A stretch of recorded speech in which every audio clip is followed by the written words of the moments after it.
Well, let's work a little bit with EOQ. So first we start with economic order quantity, and that's equal to the square root of 2ds over h, and to get this function is just sqrt. So 2 times d is b6 times s, which is b7, divided by h, which is b8. And that's our EOQ. Our average inventory is just Q over 2. So that's equal to B10 divided by 2. And our number of orders per year is equal to D over Q. And that's equal to B6 divided by B10. So you have 25 orders per year. Does that make sense?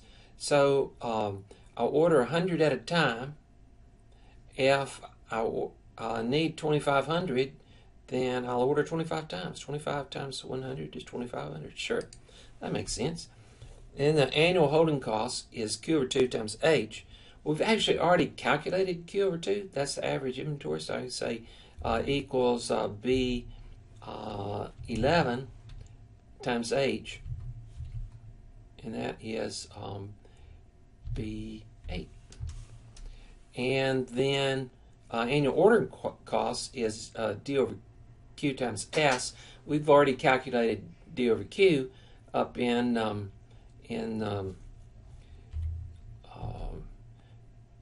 B12,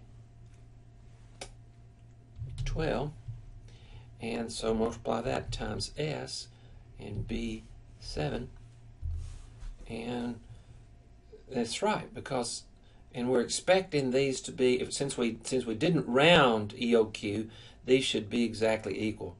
How does EOQ change if ordering costs drop by half? So let's just calculate another square, SQRT 2ds over h. So 2 times your D is B6 times, except we're going to do one half of S, so 0.5 times B7, and then divided by H, B8. 71. You may not come up with exactly that. I actually already went up to the home and I decreased the number of decimals. So you may get something that looks like that, but I'm decreasing the decimals, and that rounds it off to a whole number. Which you want on EOQ, not everything else, but not average inventory, for instance. You don't need to round that to whole numbers. So average inventory, well, that's just Q over 2. So that's that new Q, so that's B15 divided by 2.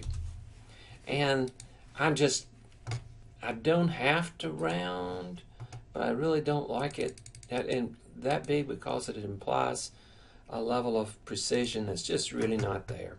So let's call it that. And then finally, down here, why is reducing setup important from the viewpoint of implementing lean? And I'm not going to tell you that. We talked about that in class, and I'll leave that to your thoughts, and maybe you play with the numbers and see what happens. Thanks, and on to the next problem.